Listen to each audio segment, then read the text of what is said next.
tal? ¿Cómo están? ¿Cómo les va? Bienvenidos a una nueva edición de Cómo enfrentar la crisis climática, este ciclo de conversaciones del Observador con expertos de la Pontificia Universidad Católica de Valparaíso en este tema que es tan relevante y que siempre tiene un eje fundamental, principalmente en lo que es la elección de temas que están vinculados con desafíos que están dentro de la misma región donde vivimos, de la región de Valparaíso. Por lo tanto, es muy importante el que los distintos expertos que han ido pasando por cada uno de los episodios, de los capítulos de este programa, este ciclo de conversaciones, siempre ha tenido una bajada regional y que es tan importante sobre todo en el perfil de lo que vamos a conversar hoy día, donde hay una actividad productiva en particular que de alguna manera es víctima, pero también es factor dentro de lo que es el escenario del cambio climático, y me refiero a la producción agrícola, a la agricultura. Así que inmediatamente quiero esta vez invitar aquí a que compartan con nosotros ya no un entrevistado o una entrevistada, tengo a dos invitados. Ven cómo vamos de a poco sumando más opiniones, así que quiero darle la bienvenida a ambos en esta oportunidad. Primero a la académica Romina, quiero que me digas si pronuncio bien tu apellido, Prederci, ¿no? No, Romina Ya, Pedres. Pedrezzi, Sí. ya. Romina Pedrezzi, entonces, de la Escuela de Agronomía de la Pontificia Universidad Católica de Valparaíso. Yo sé que estas cosas uno las tiene que preguntar antes de salir al aire, pero bueno, así pasan las cosas. Y estamos también con Ítalo Cuneo, también de la Escuela de Agronomía, que también va a estar conversando con nosotros acerca de este tema. ¿Cómo estás, Ítalo? Hola, buenas. Un gusto estar acá. Para mí un gusto tenerlos también a ambos. A ver, quiero partir preguntando en torno a algo que uno siempre, y ahí la pregunta para ambos, uno tendió por mucho tiempo a entender a la agricultura como una actividad productiva que no era factor en el cambio climático. Y siempre en la región, sobre todo, hemos tendido a protegerla bastante porque es una actividad importante en la región en cuanto a un montón de cosas, en cuanto a la capacidad de generar empleos, en cuanto a la imagen país, por la exportación de fruta, etcétera, etcétera. Pero hoy día ya está dentro del escenario de la discusión sobre temas vinculados a medio ambiente la necesidad de mirar a la agricultura con otros ojos, tanto para protegerla como también para hacerla más sustentable. ¿Cuáles son las cosas en las cuales tenemos que hoy día poner la mirada respecto de la agricultura regional? ¿Cuáles son los desafíos donde la agricultura se combina en este debate sobre medio ambiente en la región? Aquí la pregunta es para ambos. Romina. Si quieres, Romina. Ah, ya, perdón. Como quieran. Bueno, primero, no olvidar que la agricultura tiene por finalidad la producción de alimentos, ¿no? Entonces, cumple un rol fundamental en el tema de la seguridad alimentaria. Y la seguridad alimentaria, bueno, recordemos que no solamente es tener suficiente cantidad de alimentos, sino alimentos con calidad, además de otros factores, ¿no? Y es cierto que la agricultura, no digamos, está en la mira. ¿Por qué? Porque es una fuente importante de emisiones. Y por otra parte, como lo indiqué, tiene un rol socioeconómico fundamental, ¿no? Entonces, de alguna manera lo que hay que buscar es un balance entre garantizar esa producción de alimentos, que garantice esta seguridad alimentaria, y por otra parte impactar lo menos posible en el medio ambiente y tener la menor huella a nivel de carbono, de huella hídrica, etcétera, ¿no? El desafío es súper grande, y más aún, bueno, nosotros estamos localizados en la quinta región, en la zona central de Chile, y bueno, es una de las regiones más afectadas por los efectos del cambio climático, ¿no? Y también una zona agrícola muy, muy relevante. Exactamente, una región muy diversa y que convive con muchas actividades productivas que además son demandantes, por ejemplo, de recursos hídricos. Ítalo, ¿qué mirada tiene en este inicio de conversación esta unión entre la necesidad de proteger la producción de alimentos con los desafíos que hay en ese sector en torno a la sustentabilidad, a que sean procesos sostenibles y que sean cada vez menos generadores de conflictos ambientales, que es un poco lo que se ha planteado últimamente. Ciertamente, yo creo que ese es el gran dilema que tenemos, ¿cierto? Tener una agricultura 2.0. Yo creo que el sector, ¿cierto? Agroalimentario y sobre todo la industria en general de la agricultura, que en nuestra zona ha sido muy importante, ¿cierto? La exportación de fruta ha sido clave. Ha sido mirada, ¿cierto? Con un ángulo específico que probablemente tenía un correlato con los tiempos, ¿cierto? Con el boom de la exportación de fruta en los años 90, etcétera. Pero hoy día sabemos que es imposible separar la actividad económica con el medio ambiente. Claramente se requiere avanzar hacia una agricultura, hacia una fruticultura, hacia una competitividad zonal del sector que sea amigable con el ambiente, y eso va a requerir evidentemente más técnica, va a requerir una intensificación desde el punto de vista técnico a nivel de campo, y que el uso de los recursos naturales sea más eficiente. Y eso es posible lograr con el conocimiento que tenemos actualmente. Así que yo, por lo menos desde ese punto de vista, lo veo favorable. El conocimiento sin duda existe, aparte que estamos en un territorio, particularmente la provincia de Quillota, el Valle de Aconcagua, que además tiene localizada la investigación en el propio territorio. Está, bueno, la propia Facultad de Agronomía de la Pontificia Universidad Católica de Valparaíso, de donde son ustedes, una escuela que lleva, ¿cuántos? ¿60 años en el territorio? O sea, ¿cuántos años están cumpliendo ya? No me sé el número exacto, Sí, pero hace años que no celebramos el aniversario producto sí, claro, uno se de confunde, la... tanta pandemia. Pero Claro. claro, pero es una 58 creo. escuela por ahí, 58. pero Sí, sí, claro, sí, más o menos. O sea, estamos una hablando de academia. una historia de investigación que es larguísima. También en Exacto. el territorio está el Instituto Nacional de Investigaciones Agropecuarias, es decir, hay conocimiento, hay capacidades, pero muchas veces dentro del debate, cuando los agricultores plantean su mirada también respecto a estas cosas, dicen, a ver, pero esto cuesta plata, esto cuesta lucas. Nosotros queremos ser más sostenibles. Ese argumento hoy día es real, efectivamente, hay un límite en hacer la agricultura más sostenible sobre la base del costo de lo que ello implica, o ya han podido regularizarse de mejor manera la tecnología que existe, el conocimiento que existe con la accesibilidad a recursos para poder aplicar esos nuevos conocimientos dentro del campo productivo.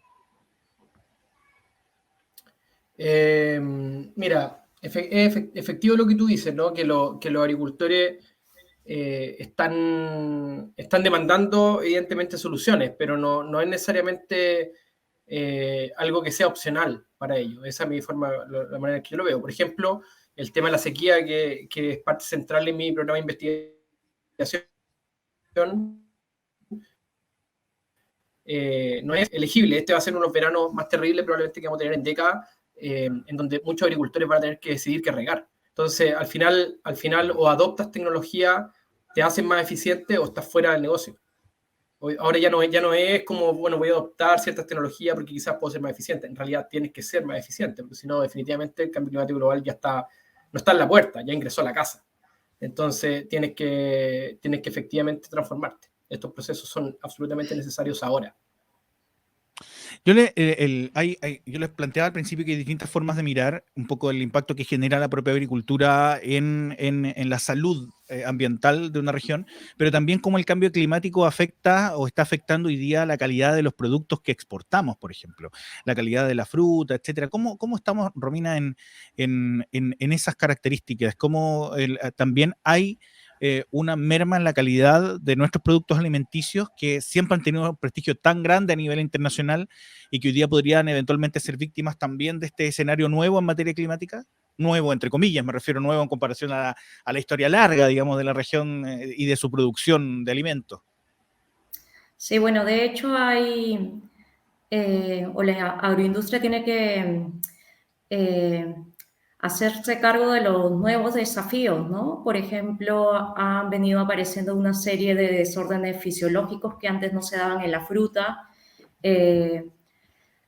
También cambios en la calidad. Tal vez todo el foco actual, digamos, ha estado o está grandemente concentrado en el tema de la productividad, ¿no? Solamente los rendimientos. Y hay tal vez una menor cantidad de estudios en el impacto que tendrían estos incrementos de la temperatura, de la radiación, la sequía en la calidad de los productos, no solo que exportamos, yo no lo veo solamente como exportación, sino como los productos que consumimos todos nosotros, ¿no? Recordemos que las frutas y las hortalizas son fuente fundamental de micronutrientes, de compuestos funcionales que ayudan a prevenir enfermedades crónicas no transmisibles. De hecho, este año ha sido declarado por la FAO el año mundial, ¿no? De las frutas y verduras. Entonces, el impacto que tienen estos efectos del cambio climático en la calidad de la fruta, hay trabajos, pocos en Chile, diría yo, por lo menos los que uno accede como investigador, han sido realizados en otras partes del mundo, pero que podría tener un impacto muy fuerte en nuestra agroindustria, ¿no?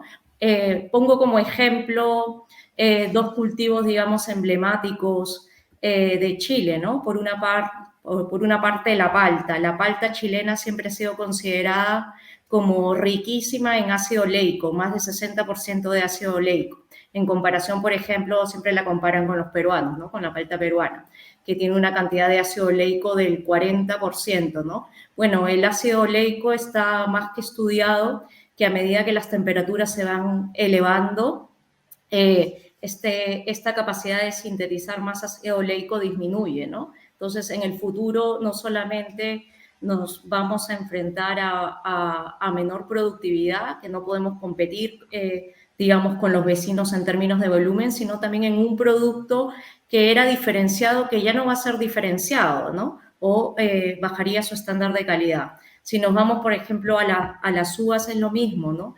Los incrementos de la temperatura, estas olas de calor, hay estudios que demuestran que tienen un impacto, por ejemplo, en el desacople de la acumulación de azúcares y de pigmentos, y esto va a impactar directamente en la calidad del vino, ¿no? Y así, bueno, se podrían poner 1000 ejemplos o varios ejemplos con más frutas emblemáticas, ¿no? De la región. Y la pregunta que voy a hacerte, Romina, viene desde mi total ignorancia en lo específico. Así que puede que lo que te pregunte sea una brutalidad o puede que la chunte, digamos, a la observación que de repente a veces uno hace desde el desconocimiento técnico. Cuando hay falta de agua, cuando hay altas temperaturas, ¿es más factible que un productor de alimentos aplique más productos químicos, o es un facilitador para que empiece a pensar en un manejo distinto al uso de agroquímicos y los reduzca? ¿Por qué te lo pregunto? Porque puede ser que se genere como una suerte de tormenta perfecta, en el sentido de que el escenario climático es complejo, por otro lado necesito mantener la calidad y el volumen de productos, entonces necesito algo que ayude al crecimiento de la planta, al mantener ciertas características del fruto, etcétera. ¿Cuál de los dos escenarios es el que más se da? Se usa mucho agroquímico para poder mantener ciertas características de esta fruta para que siga teniendo elementos que originalmente la han caracterizado. El uso de agroquímicos, y ahí Talo me puede complementarlo mejor porque él es agrónomo de profesión, yo soy ingeniero de alimentos, entonces estoy mucho más focalizado en la parte, digamos, de calidad y de manejo post cosecha. Pero definitivamente en un escenario de cambio climático, incremento de temperaturas, radiación, va a haber componentes de estrés mucho más grandes en la planta, ¿no? Y acuérdense que la planta igual respira, transpira, está viva, entonces va a buscar defenderse, ¿no? Y de alguna manera su capacidad de defensa natural va a estar debilitada en estas condiciones estresantes, ¿no? ¿Ítalo? Sí, o sea, yo creo que ante escenarios de déficit hídrico, el aumento, así digamos, como lineal de uso de agroquímicos no lo veo de esa manera, ¿no? En el fondo, es decir, para el ciclo fisiológico de una planta, el no tener agua, no hay nada que lo compense. Claro. Entonces, no veo, digamos, en que, digamos, el déficit hídrico pudiese acarrear el mayor uso de agroquímicos. De hecho, no nos olvidemos, hace una década atrás, lo que ocurría en Petorca, que hasta el día de hoy ocurre, pero en el fondo, lo que ocurrió en Petorca con los paltos, por ejemplo, fue que cuando no dejó de haber agua para poder regar esos paltos, lo que hacían los agricultores era cortarlo a tocón, es decir, bajar el árbol completo, quitando todas las hojas de la planta, de esa manera evitar la transpiración del cultivo y mantener vivo el tronco y las raíces y volver a brotar en la planta. Esto como en una esperanza de que vuelvan las lluvias, ¿no? Y que vuelva el agua, cosa que nunca ocurrió. Pasó una década y eso nunca fue así. Entonces, eran panoramas muy tristes de cómo uno veía todos estos cortes, y de hecho en la provincia de Quillota también se está viendo, incluso ahora también. Claro, porque los agricultores, o sea, en el fondo sabemos cómo fue este invierno, ¿no?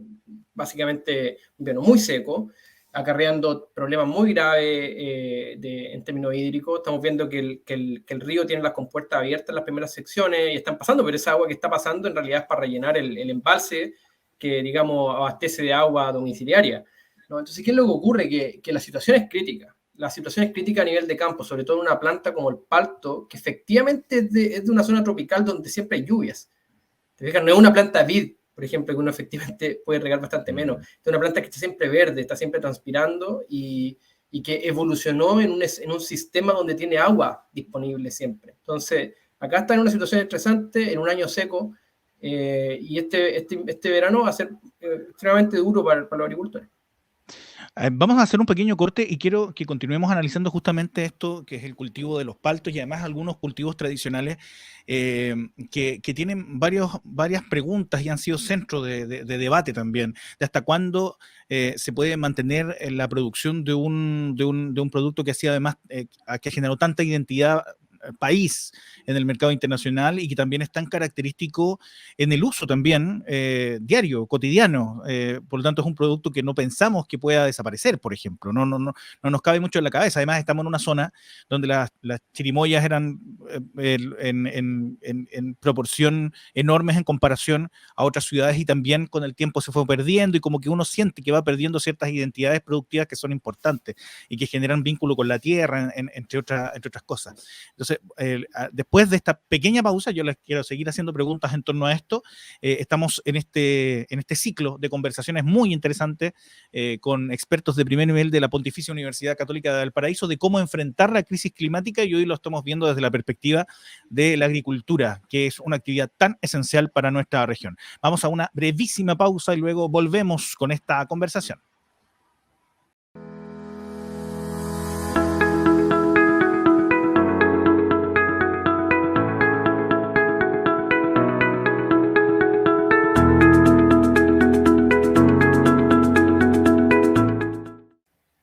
Estamos en las plataformas digitales del Observador a través de www.observador.cl, a través de nuestra página de Facebook, Diario El Observador, donde usted también puede escuchar y ver esta conversación de este ciclo denominado Cómo enfrentar la crisis climática, conversaciones del Observador con expertos de la Pontificia Universidad Católica de Valparaíso. Hoy día estamos conversando con Romina e Ítalo, ambos académicos de la Escuela de Agronomía de la Universidad Católica de Valparaíso, además una escuela que por años, por décadas ha estado en la zona interior, localizada en Quillota, con una cantidad de actividades importantes en la historia de la región, o sea, una escuela absolutamente descentralizada y donde está efectivamente el desarrollo agrícola más importante de nuestra región.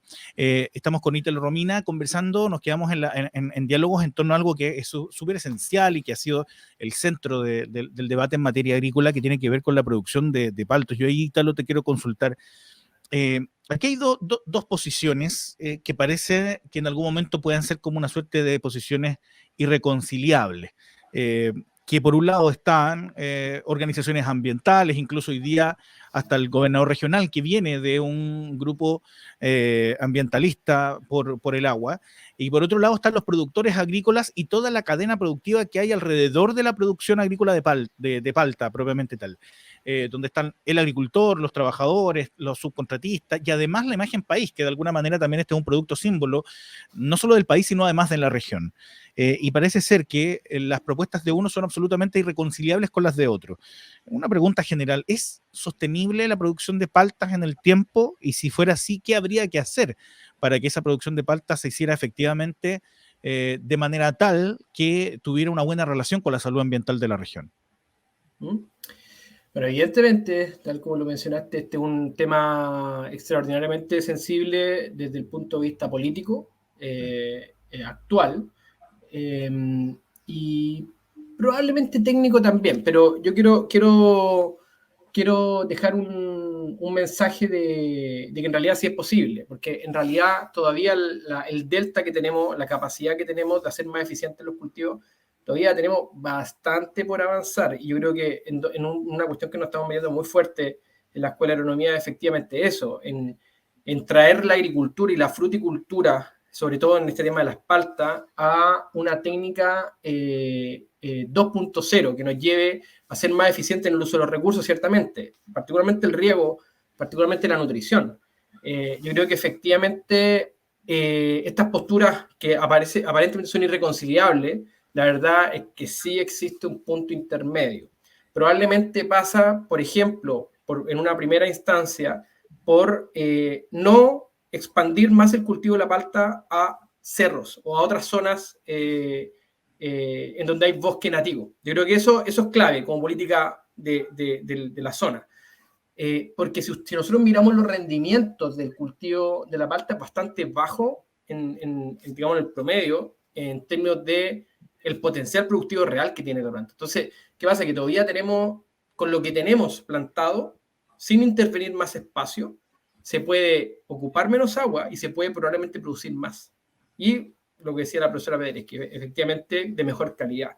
Entonces, yo creo que efectivamente si hay un punto intermedio, lo que requiere, evidentemente, es voluntad técnica desde el punto de vista de la industria. Y desde esa, digamos, desde esa vereda, yo creo que si nos ponemos, yo creo que efectivamente hay un panorama optimista, porque tenemos los conocimientos como para poder lograrlo.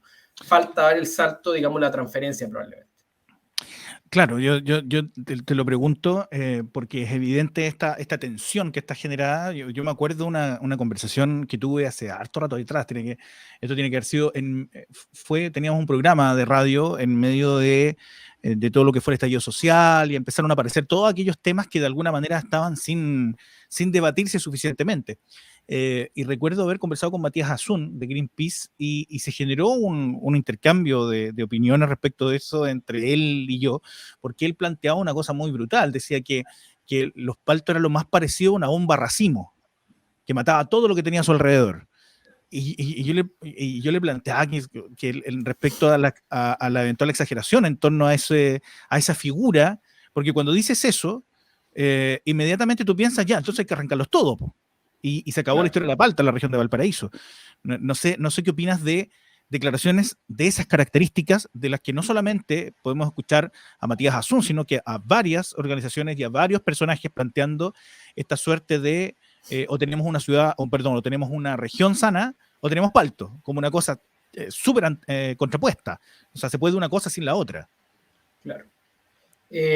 Mira, buscando las palabras correctas, yo creo que hay que recuperar el valor de lo moderado. Yo creo que ese tipo de opiniones no ayudan.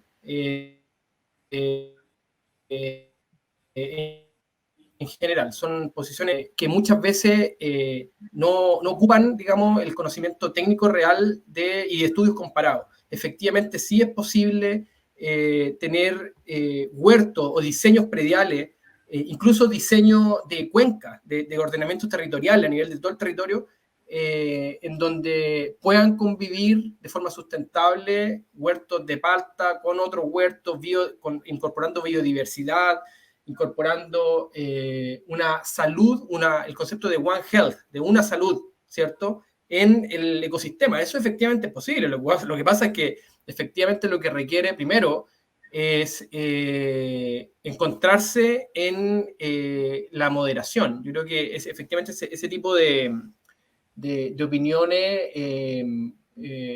digamos, buscan establecer más que nada una agenda política, pero que en realidad, en términos de lo técnico, no tiene mucha coherencia. Efectivamente, sí se puede convivir en un ambiente sano, en una región sana, en donde la explotación agrícola apunta hacia una sustentabilidad. Todavía, o sea, yo sinceramente no lo veo para nada imposible. Y no olvidemos una cosa, los seres humanos tenemos que alimentarnos y la palta la verdad es que es un producto extraordinariamente rico en nutrientes, ¿cierto? En vitaminas y extremadamente importante en la dieta de los chilenos. ¿Ya? Entonces, yo la verdad es que, y en eso puede profundizar mucho más la profesora Pérez. Claro, por eso le paso ahora la posibilidad que nos pueda también profundizar respecto de eso, cómo de alguna manera estas carencias de agua, no sé qué cosas sientes tú, Romina, que debieran hacer los agricultores para que en este escenario que es tan complejo, este escenario de cambio climático que afecta la calidad del producto, quizás hay ciertas cosas que no están haciendo y que deberían hacer para mantener la calidad de la fruta. Eh, ¿Tienes un poquito esa percepción que de repente hay conocimiento, hay cosas que se pueden aplicar, que son sostenibles, que son sustentables y que te parece que el agricultor debería tomar para poder mejorar la productividad, pero también la calidad de la fruta en general, la palta, pero también en general otros tipos de fruta? A ver, bueno, yo creo que un poco sumándome a la opinión de Ítalo de la moderación y de incorporar realmente la parte técnica en las opiniones que uno emita. Con respecto a la palta, tener en cuenta no solo que es fundamental en la canasta, en la dieta de los chilenos, sino también tener en cuenta que es un superalimento, ¿no? Y cuando hablamos de un superalimento, se refiere a que es rica en aceite, es rica en ácidos grasos mono y poliinsaturados, es rica en vitaminas, es rica en fibra, en tocoferoles, como que lo tiene todo, ¿no? Y si bien cuando se realizan estos análisis en los cuales te dicen, las emisiones por kilogramo de producto son tantas o son, no sé, 10 veces más que un tomate o 100 veces más que un tomate, yo creo que también hay que tener en cuenta que las comparaciones tienen que ser justas, ¿no? No es lo mismo consumir 100 gramos de tomate que consumir 100 gramos de palta en términos de aporte energético y de aporte nutricional y funcional, ¿no? Y en ese aspecto yo creo que si algo ha hecho bien, pero puede hacerlo aún mejor, la fruticultura chilena, es crear un estándar de calidad que vaya más allá de la parte, digamos, estética visual, ¿no? Sino sumarle a esa diferenciación de productos justamente estos aspectos que estoy mencionando, ¿no? El aporte en términos nutricionales, el aporte en términos funcionales, que sin duda otros países lo han hecho, ¿no? Si uno ve, por ejemplo, cómo se dio el boom en el consumo de palta, bueno, gracias a los californianos y el consumo en Estados Unidos, ¿no? Y empezaron a invertir un montón de dinero en investigación justamente relacionada con combatir enfermedades cardiovasculares, obesidad, etcétera, etcétera, ¿no?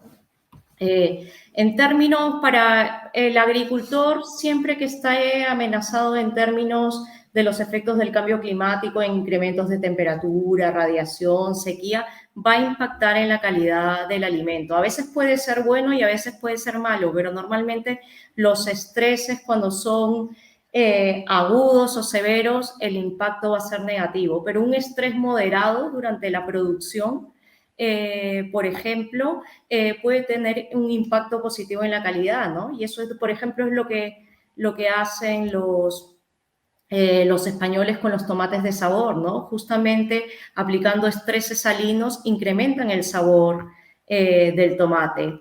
Más dulzor, mejor balance dulzor-acidez.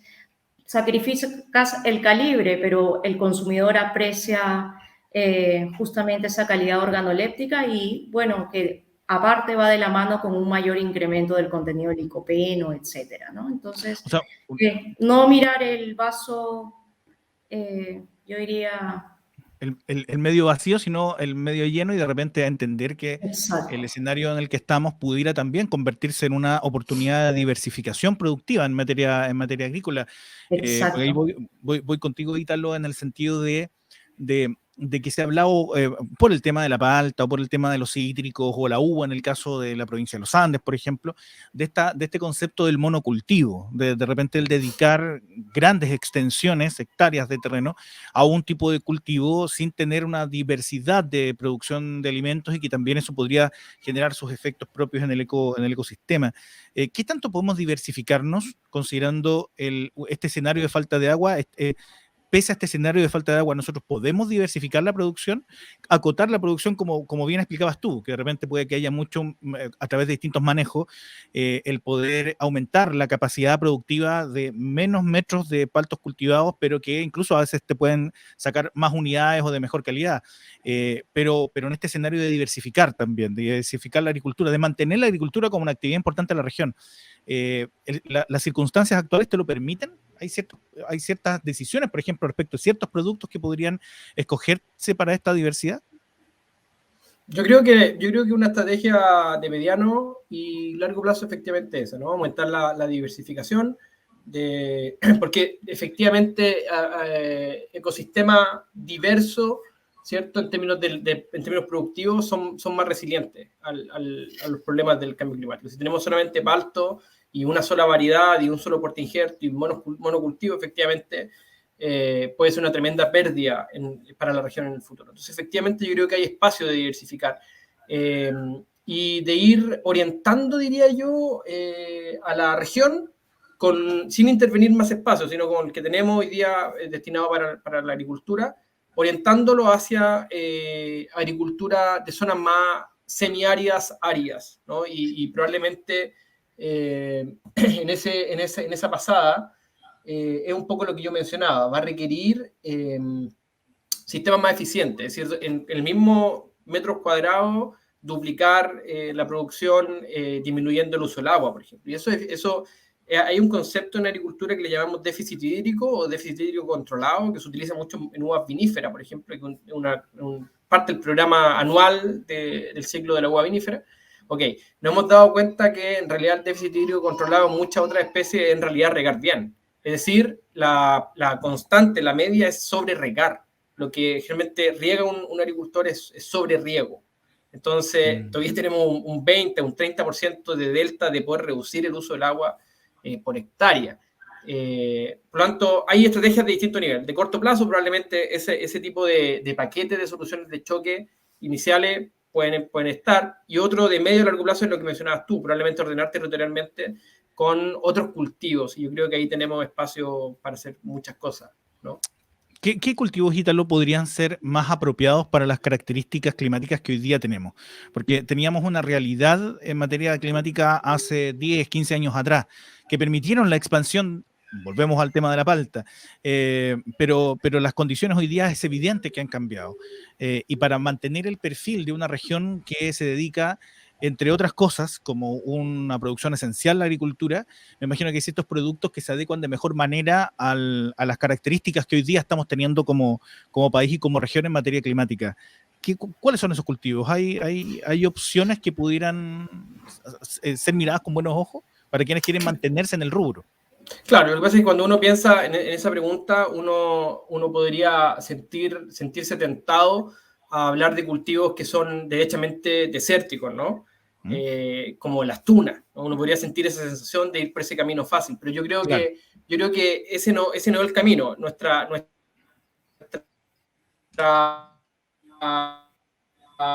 región, la uva de mesa es clave. Sí, la uva de mesa va en franca decaimiento, probablemente van a ser muchos actores de la industria, pero esos sistemas tienen que continuar porque son muy importantes para la actividad económica de la región. Por lo tanto, lo que tiene que ocurrir es cómo hacemos más eficientes esos sistemas. Y todavía hay mucho delta. Por ejemplo, el sistema de parrón español que conocemos, ¿cierto?, para producir uva mesa es extremadamente ineficiente en el uso del agua. Y los californianos desarrollaron un sistema hace décadas, que es el que han ocupado siempre y que sabemos que es un 10 a un 15% más eficiente en el uso del agua. Solamente por una cuestión de intercepción de luz.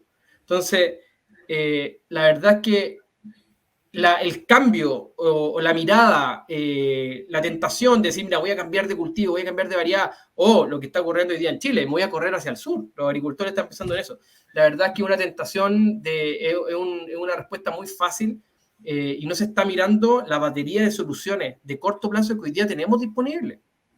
¿Te fijas? Entonces yo creo que lo que hay que apuntar es a esa batería de soluciones que están. Hay gente, hay personas técnicas que conocen y conocen bien esto.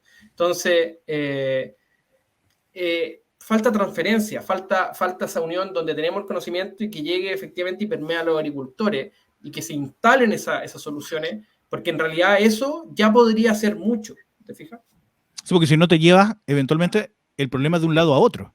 O sea, totalmente. Vas cambiándote de geografía, pero en el fondo después los mismos problemas que generaste en un territorio, si sigues produciendo igual, se van a reproducir en otro territorio. O sea, totalmente. Mucha gracia no Y tiene eso. lo peor es que lo que uno escucha de los agricultores es que quieren vender y irse al sur. O sea, esa es la solución, ¿te fijas? Claro. Ni siquiera están pensando en cambiar, ni siquiera están pensando en mantener, los grandes están pensando en irse al sur y están comprando terreno al sur, cuando sabemos que la batería de soluciones de corto plazo todavía tenemos mucho de alta tecnología. Y eso va a requerir efectivamente una vocación muy fuerte de las universidades, de nuestra misma escuela, de generar profesionales con capacidad crítica que efectivamente puedan instalar este tipo de soluciones de corto plazo. Esto es una necesidad de ayer, no de hoy día, o sea, estamos atrasados. Que son los agentes que pueden generar este cambio de mirada dentro de las empresas agrícolas, por cierto. Efectivamente. O sea, no hay otros profesionales que puedan hacerlo con ese nivel, digamos, de credibilidad y capacidad de poder traspasar esta información.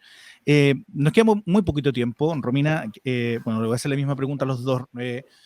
Se ha contestado de alguna manera a lo largo de toda esta conversación, pero ¿cuáles crees tú que son las acciones básicas o las acciones más importantes que requiere la industria agrícola y los distintos actores, porque aquí están los actores políticos, los empresarios, la comunidad en general, los pequeños agricultores, la agricultura familiar campesina, etcétera, etcétera? ¿Sientes tú que es viable hacer una agricultura sustentable y cuáles son los 2 o 3 factores que podrían hacer la gran diferencia entre cómo estamos haciendo agricultura hoy día y cómo deberíamos hacerla en el nuevo escenario en el que estamos? Sí, bueno, yo creo firmemente que lo que necesitamos es no solamente técnicas o alternativas para mitigar los efectos del cambio climático, sino, como dijo Ítalo, adaptarnos a los efectos del cambio climático, ¿no? Y bueno, pasa o es fundamental la incorporación de tecnología, y cuando digo tecnología, bueno, desde mayor eficiencia en el uso de riego, de los fertilizantes, etcétera. También trabajar con portainjertos que tengan menores requerimientos hídricos, variedades, por ejemplo, que se adapten a estas zonas. Acuérdense, y ese es un comentario que siempre se hace, ¿no? Las variedades que se utilizan en Chile son tomadas de otras realidades, ¿no? Entonces también hay espacio para que aquí se genere el conocimiento, se desarrollen variedades que se adapten a nuestras necesidades y a nuestra realidad y vaya de la mano con el uso de tecnología que nos permita ser más eficientes, ¿no? Claro, capacidades hay. De hecho, me acuerdo durante un tiempo en que se hablaba de que una exportación importante nacional y particularmente en la región es la exportación de ingeniería agrícola, digamos, de agrónomos que de alguna manera todo este conocimiento que han reunido lo han empezado también a traspasar a producción agrícola de paltas o de otros productos en Perú o en otros países también. Así que por lo tanto Colombia. capacidad, conocimiento, investigación hay, sin duda. Ítalo, esta misma pregunta en torno a cuáles son aquellos ejes que son fundamentales para mantenernos con la agricultura como una actividad esencial de la región, pero de manera sostenible, sana y que además tenga proyección en el tiempo. Mira, yo creo que si hay algo que a nosotros nos falta como ecosistema global, si se quiere, es el tema de la transferencia. Yo creo que lo hemos mencionado, ¿no? En definitiva, soluciones, hay paquetes de soluciones que más o menos tenemos claro, la verdad, hace bastante años, falta implementarlas, ¿ya? Y eso, implementarlo, se puede hacer implementarlo a distintos niveles, agricultura familiar campesina, efectivamente, yo creo que hay distintos mecanismos para poder llegar y efectivamente lograr un grado de sustentabilidad ahí, pero también en mediana y también en agricultura de gran escala. Efectivamente se puede. ¿Ya? Entonces uno a veces cae como un poco en el pesimismo de decir, mira, los paltos, como decía, que son una bomba racimo o algo así. Eso no lo había escuchado, pero... Sí, pero efectivamente, de radio que me tocó conducir. A mí me dejó impactado, claro, cuando lo dijo, de hecho. Claro, efectivamente hay opiniones de ese estilo, pero no tienen necesariamente un soporte técnico. Entonces, efectivamente, ¿qué se requiere? Se requiere que este conocimiento que generamos la gente técnica, y que generalmente no tenemos mucha llegada tampoco a estos mismos medios, efectivamente no estamos tan conectados directamente con los agricultores, que haya una transferencia más directa. Y a nosotros nos falta ese puente en Chile. Que en California, por ejemplo, lo solucionan muy bien con profesionales que están dedicados a eso. Nosotros no lo tenemos. Y efectivamente eso ha llevado a tener una agricultura, y yo creo que gran parte de esas opiniones tienen que ver con esto, a una agricultura muy conservadora, que no adopta necesariamente las tecnologías con la rapidez que quizás debería, ¿cierto? Entonces, ¿en qué estamos? Yo creo que la Escuela de Agronomía de Quillota, por lo menos, tiene una tarea titánica, en el sentido de que efectivamente tiene que transformar sus planes de estudio en función de, efectivamente, esto, generar profesionales extraordinariamente críticos, extraordinariamente preparados, agentes de cambio, que efectivamente sean capaces de, con conocimiento técnico, transformar procesos locales, hacerlos más eficientes, y que efectivamente se haga más con menos. Yo creo que eso es lo que le llamamos intensificación ecológica, ¿no? En el fondo, que efectivamente ese concepto permee no solamente en la agricultura, sino que también en las políticas públicas relativas a este tema. Les quiero agradecer a ambos la posibilidad de conversar en este ciclo tan interesante que hemos tenido de cómo enfrentar la crisis climática, conversaciones del Observador con la Pontificia Universidad Católica de Valparaíso. En este caso, dos invitados de lujo, Romina Pedreschi. ¿Lo hice? ¿Lo hice por fin? ¿Lo dije bien o no? Más o menos. Más o menos. Ya, pero bueno, voy a aprender. Para la siguiente invitación, te prometo que voy a ensayar una y otra vez para poder hacerlo bien. Romina, de la Escuela de Agronomía, académica de la Escuela de Agronomía, y por cierto también Italo Cuneo, ambos de la Escuela de Agronomía de la Pontificia Universidad Católica de Valparaíso, que nos han alumbrado mucho en torno a lo que hay que hacer para tener una agricultura sostenible y que pueda mantenerse como una actividad productiva tan fundamental como ha sido en la historia de la región de Valparaíso y de nuestro país. Así que muchas gracias a los dos.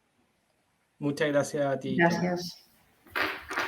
Ahí teníamos estos dos importantísimos invitados en esta sesión de hoy dedicada a analizar los distintos aspectos del cambio climático, cómo enfrentar la crisis climática, ciclo de conversaciones del Observador con expertos de la Pontificia Universidad Católica de Valparaíso. Este espacio presentado por la Pontificia Universidad Católica de Valparaíso. Este ha sido el último capítulo de este ciclo de diálogos. Vamos a estar desarrollando diálogos en torno a todos los grandes temas de la región, como usted ha podido verlo a través de las plataformas digitales de El Observador, en www.observador.cl, y también a través de nuestras redes sociales, en este caso Facebook Live, que nos ha servido tanto para llegar a tantas personas en este ciclo, que es la página de Facebook Diario El Observador.